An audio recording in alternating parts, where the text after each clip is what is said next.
He turns around and he says, can nobody save him now? And he's in tears, right? And he goes, he just died. And I just start crying, right? As I'm crying, and I'm just like, Suge walks away. Everybody at the table just gets up and everybody walks away. Reggie looks at me. And every rat in the world said he didn't want to kill Tupac. Yeah. Or had him shot. Yeah. You know what I mean? But if you notice, it was a rat on television saying he didn't want to get the shooting, this happened, that happened, this happened, that happened, right? Right.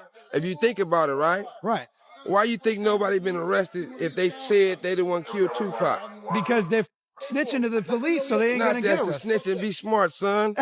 Because Tupac not ain't dead. as smart as you should be. Tupac not dead. If he was dead, they'd be arresting those dudes for murder. You know he was somewhere smoking a Cuban cigar. Suge Knight has finally pointed a finger at Tupac's killers, and the reveal stunned people across hip-hop. For decades, the story felt locked away, but now Suge is speaking with a different kind of energy. After nearly 30 years of silence, the only man sitting beside Tupac during that Vegas shooting is now describing who he believes set the whole thing in motion. And the names tied to the story hit like thunder through the culture because they are not just random street rivals from Compton. But the real shock is this. Suge claims the threat wasn't strangers at all. He points toward people around Tupac, the same circle trusted to move with him and keep him safe. According to Suge, some insiders knew the schedule, knew the moves, and still let danger get close. He says the details from his interview tear apart the theories repeated for decades and hint at a betrayal investigators are now looking at again. How you feel about Suge Knight coming out saying that he's not going to testify at Tupac murder case? I'm not going to get on the stand and testify on somebody for what? Pac, if he would have survived, like I said, he wouldn't bring no police involved. So when Suge said that, that's because that's the code that they was living by. So by Suge saying that, like, you know what I mean? He got to do, you know, what he feel at that time what was best for him. What he thought Pac, like I know Pac, like trust me, people might not know Pac, if he would have survived, he wouldn't have got the law involved. He would have said, look, I survived the same way he got shot before. He wasn't going to go to the police and start saying when he got shot in New York. He didn't tell the police this person did that. He rapped about it, of course. He's an artist. The moment came during a podcast when Suge was asked directly about September 7th, 1996, the night the gunfire exploded on the Las Vegas Strip. Instead of the usual careful replies, he sounded more open and direct. Listeners quickly felt the shift, like someone finally letting a long-hidden story spill out. He then put it bluntly. When it came to us getting shot in Vegas, that was crooked police working with some rat gang members who were mad because Tupac fired them, and they fired back. The claim dropped like a bomb in the room. For years, street talk hinted that something deeper was behind the attack. Whispers about connections and quiet setups. So let me ask you this, right? The shooter, the person who shot Tupac, did you get to see their face? And was this a person that worked for Death Row? I'm not calling a certain person Judas, whereas names could go with those people are Judas. I know more than one person involved in the assassination. And respectfully, I would say that I gave the husband, I gave the wife, and by the way, they're black people. I stand on my blackness because I am black. You're going to have to wait to see what really happened when they put it out. That's all I can say about that part. But there's no secrets.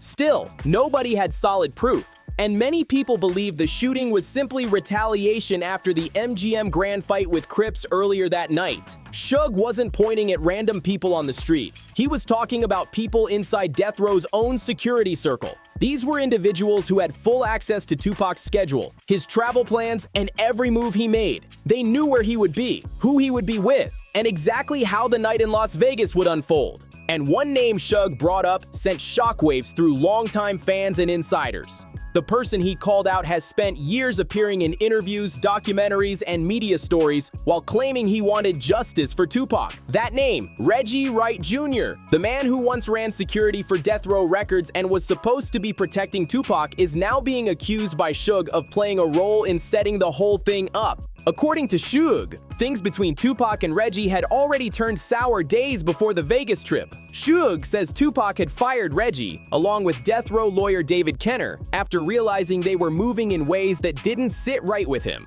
I can show my x-rays. You'll see a bullet an inch into my skull. You'll see that the doctor's report said if they would have removed it, and if they couldn't remove it, because if it went another inch, I'd have been the vegetable, I'd have been dead. So that makes no sense. And how can I use a little man to shield a big ass man? The decision reportedly happened on August 27th, 1996. It was even written down in a letter by Yasmin Ullah, Tupac's godmother, after Tupac directly told her to document it. For years, Reggie pushed back on that story. He insisted he was still working security and claimed he stayed loyal to Tupac the whole time. In interviews, he described himself as someone who tried everything possible to protect the rapper that night. But Suge's latest claims flipped that entire story upside down. Because if Tupac really fired Reggie on August 27th, then one huge question pops up. Why would he still be anywhere near death row operations during the Las Vegas trip on September 7th? And that mystery is what has people talking again. But here's where the story starts looking even stranger. Even though Suge says Reggie Wright Jr. had already been fired, Reggie was still moving around like he had authority. He was reportedly coordinating movements, talking with security staff, and later claiming he had been at Club 662 handling business for Suge the night Tupac was shot. You are a true capitalist. You don't seem like the kind of person that walks into a wall and says, the wall's here, I can't go through it. I think you make a door when you come to a wall. Can you talk to young black people, especially the ones who feel like somebody is holding them back? Ain't nobody holding nobody back. You gotta look at something. Let me say it like this. I know people say don't curse. Well, Suge Knight do something, they know I'm a him, so it ain't no big problem. Suge completely shut that down. He said straight up that Reggie had zero authorization to be doing anything connected to death row that night. According to Suge, Reggie had already been cut off from the team, so seeing him pop up around the Vegas situation instantly raised eyebrows. From Suge's point of view, it didn't make sense at all for someone who was supposedly fired to still be around the operation.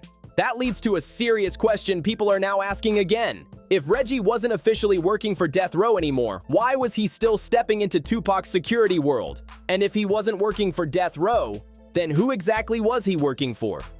We were told not to bring our weapons into the club after the fight, not to have our weapons on our person, to either leave them in our hotel room or to leave them in our vehicles.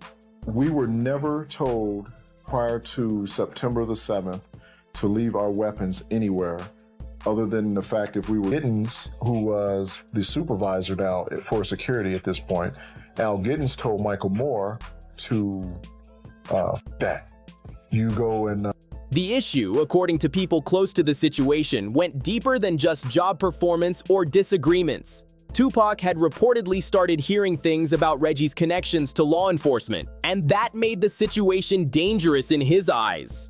Former FBI agent Phil Carson has publicly claimed that Reggie Wright Jr. worked as a confidential informant, someone who was allegedly passing information to authorities about death row's operations, possible gang ties, and other activities surrounding the label. If that connection was real, it would create a serious conflict of interest, especially for someone running security around one of the most talked about crews in hip-hop. And once Tupac learned about those alleged connections, people say he wanted Reggie completely out of the picture. Because in that world, having a snitch inside your own circle while the feds are already watching and rivals are waiting for a mistake can turn deadly fast. It creates a dangerous setup where every move is exposed and every plan can leak out. That's why people around Tupac believed someone connected to law enforcement inside the camp could put everything at risk.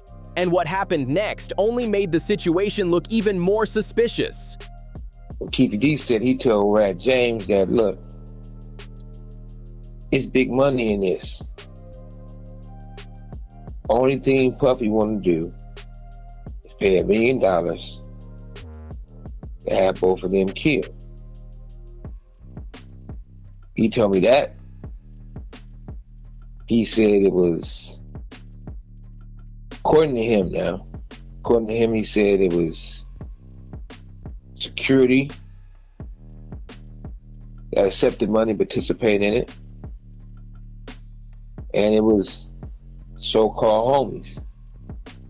So he laid it out to me in a way that he's spilling this guts to me, saying it wasn't just him, it wasn't just Puffy. He named names, he named people. Just 3 days after Tupac passed away, Reggie Wright Jr. reportedly walked into the Los Angeles Police Department and started sharing information. The details he gave were about Suge Knight and claims that Death Row had gang members on payroll who were carrying illegal weapons. That information reportedly triggered traffic stops and new investigations that placed serious pressure on Suge. Those investigations later played a role in the legal trouble that eventually sent Suge back to prison for parole violations. The timing had people raising their eyebrows immediately. Look at the dates. Tupac was shot on September 7th, 1996. He passed away on September 13th. Then by September 16th, Reggie was already speaking with LAPD investigators about Suge and Death Row. That timeline made some observers question whether Reggie was simply reporting things he knew, or if he was actively helping authorities build cases against the label. And suddenly, Suge's claim about crooked police working alongside street figures starts sounding very different, because if someone inside the operation had both connections to law enforcement and ties in the streets, they would have access to both worlds. I doubled back on him and said, "What you mean?" He said, "Well, look, Puffy used to come to the hood." He said, "You can ask James. You know, him and James always been good friends, you know. James is the one who went through some things and been tampered with. But it's not about James getting tampered with. It's about the conversation Keefy D told me what he told James. Guess they baby mamas was best friends." Still, for years, Reggie has appeared in interviews and documentaries presenting himself as someone who tried to protect Tupac, but couldn't stop what happened that night. Now Suge is pushing back hard on the story that's been floating around for years. He says the version people heard before is straight up false. According to Suge, Reggie Wright Jr. wasn't some loyal protector who failed under pressure. He claims Reggie was actually part of the setup. In Suge's view, the reason Tupac's security collapsed that night in Las Vegas wasn't confusion or bad planning. It was sabotage. And the wild part is that when people start digging into old interviews, the timeline around Reggie's firing gets messy fast.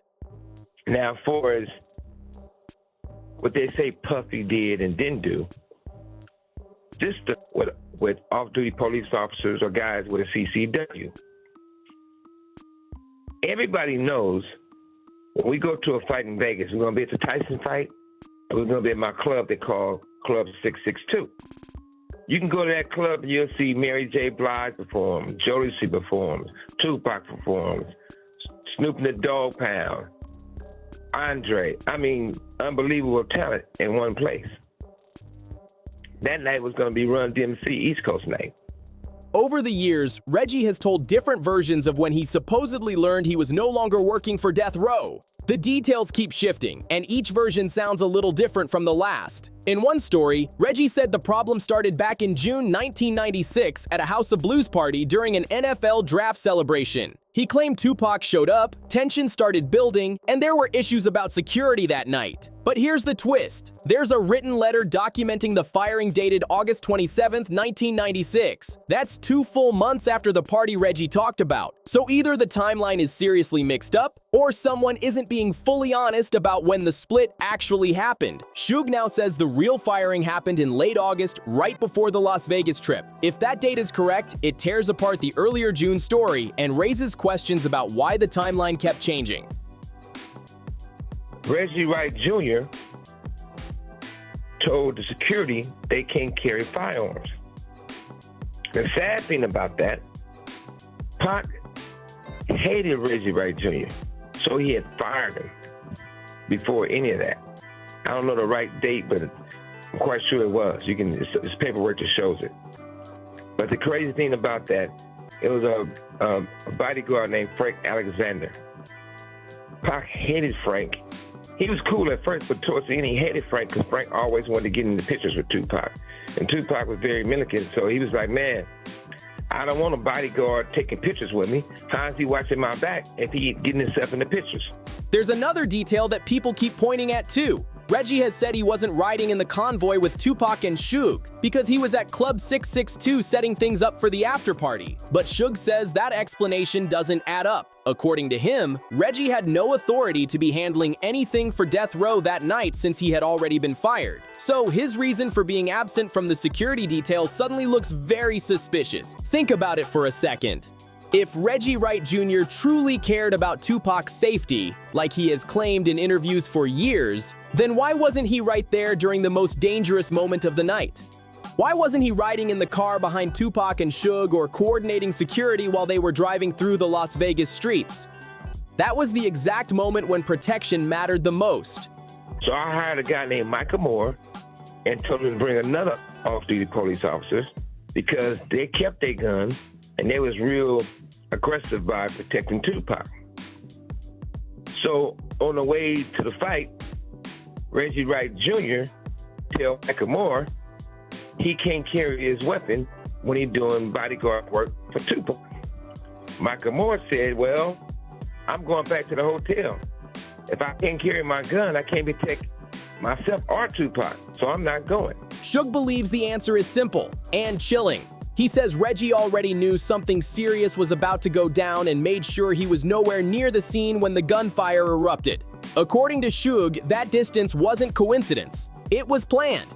What makes the situation even more intense is that Frank Alexander, Tupac's bodyguard who was actually in the convoy that night, has supported parts of Suge's version of events. Frank has said publicly that after the MGM Grand fight, Reggie asked him to give police a different version of what happened. Specifically, Frank said Reggie wanted him to claim that Orlando Anderson tried to grab Tupac's chain during the altercation, even though Frank insisted that wasn't how things went down. Frank refused to change his story. Later, he told authorities that Reggie pressured him to lie about the details, and it didn't stop there. Frank even recorded phone calls where he says Reggie tried convincing him not to respond to subpoenas. In those calls, Reggie allegedly told him that if he just stayed quiet and avoided testifying, everything would work out fine. You can't be a bodyguard without a gun. So after the fight, we come from the fight. Tupac got into it with another guy. It was a big fight. After that fight, after we stopped to a few places, we go to my house. I told Frank, I told all the security, I told everyone. Pac just beat up a well-known gang member. Send 4 or 5 guys extra to the house to escort Tupac to the club. Reggie Wright Jr. refused to send the security guys, refused to show up. That's what shocked many people, because in public, Reggie was saying the opposite. He kept appearing in interviews claiming he wanted every witness to step forward and tell the truth. But the person who has been loudly connecting the dots between Reggie Wright Jr. and Tupac's murder for years wasn't a celebrity or investigator. It was someone speaking from a jail cell, someone many people ignored at the time. And now, that voice is suddenly getting attention again. Another name that keeps popping up in this story is Keefe D, the man who is currently facing charges connected to Tupac's murder. Since his arrest in 2023, Keefe D has been making bold claims during court proceedings and in conversations with investigators. And one name he keeps pointing at is Reggie Wright Jr. Keefe has said more than once that if he's being blamed for Tupac's death, then other people should be investigated too. That wasn't a coincidence. It was a murder for hire hit. We was blocked in. It was more than one shooter. Only person know the truth, the real truth, is me and Tupac. He's not there to tell it. Only person knows is myself. But Reggie Wright Jr. tried to change the whole story of the narrative of what actually happened, and he was not there. During that situation, Snoop, who everyone knew at the time, wanted Tupac dead. Snoop had a meeting with Daz, Corrupt. In his statements, he argued that Reggie Wright Jr. should also face serious scrutiny in connection with the killing of Biggie. According to Keefe, both situations were tied to the same larger conspiracy involving corrupt police officers and powerful figures around the music industry. For a long time, many people brushed off Keefe's comments. Critics said he was just trying to shift attention away from himself and spread the blame. But now that Suge Knight is publicly raising questions about Reggie's role, those accusations are suddenly getting another look, because it raises a huge question. How would Keefe D even know details about Reggie Wright Jr. unless he had some kind of connection to the situation or had heard things directly from people involved? That's the part that keeps people debating the story again. The theory that some observers are now discussing paints a much bigger picture.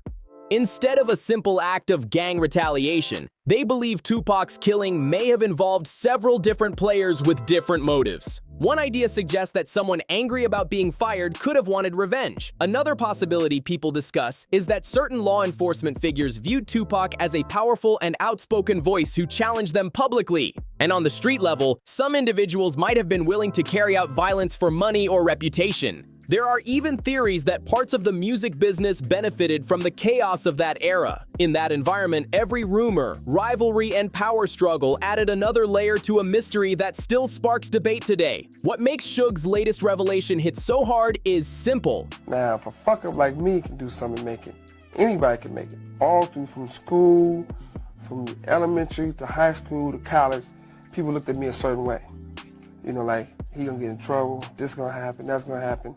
And I feel that, and I felt that I changed my life around and made it work for being an entrepreneur. A lot of people try to put a color thing in it. Yes. You know, they be going like, well, they don't want me to make it because I'm black. Right. In the music business, it's prejudice, but it's not black and white.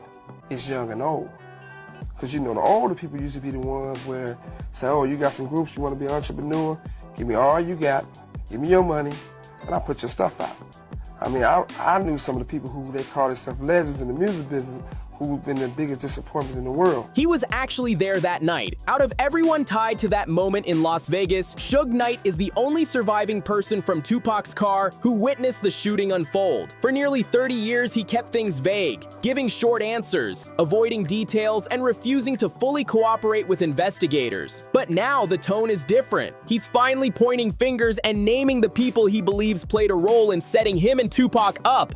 For decades, the public only heard rumors and street stories, but when the one person sitting next to Tupac during the attack starts speaking openly on record, people listen. Whether prosecutors decide to act on what Suge is saying is still unknown. Still, the fact that he's now saying these things publicly means the claims can't just be brushed aside anymore. That leads to the big question everyone is asking right now. Why wait 30 years to speak like this? What changed that made Suge finally start talking about who he believes was involved in Tupac's death? Part of the answer may come down to survival. Suge has spent years dealing with prison time and serious legal battles. Accusing someone connected to law enforcement while you're locked up could make life even more dangerous. In that environment, speaking too openly about powerful people could bring consequences fast. But things have shifted recently. With the Keefe D case moving forward and the Tupac investigation back in national headlines, the silence around the case started breaking. Suge may have realized that the story was going to keep coming out anyway, with or without him. By speaking now, he gets the chance to shape the narrative himself and explain what he claims he has known for years.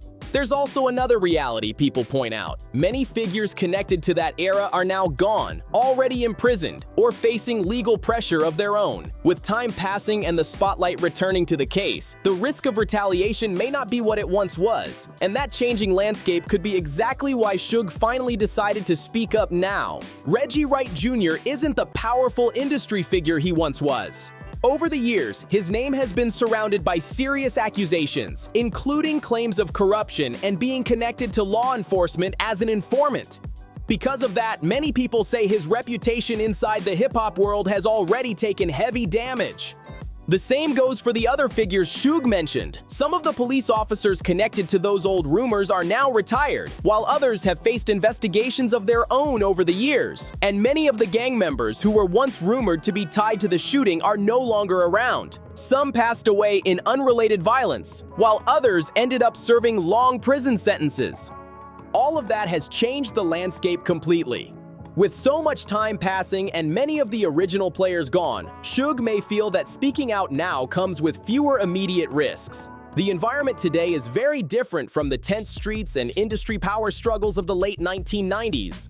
At the same time, Suge's claims also shift how people look at his own role in the tragedy. For years, critics argued that Tupac's death happened because of reckless decisions, weak security, and the dangerous circles surrounding death row records. Suge himself was often blamed for allowing that environment to exist, but by pointing directly at Reggie Wright Jr., Suge flips that entire narrative. Instead of being seen as someone responsible for the chaos, he presents himself as another victim of betrayal. In this version of events, Suge was the one sitting next to Tupac, wounded in the attack, while someone inside their own security circle allegedly helped set the whole thing up. Whether every part of that story holds up is still debated, but one thing is clear. Suge Knight's new statements have pushed the conversation about Tupac's murder in a completely different direction. With the Keefe D trial moving forward, many people believe the case may finally uncover what really happened that night in Las Vegas. If Suge's accusations turn out to be true, then it means something even bigger is still hanging in the air.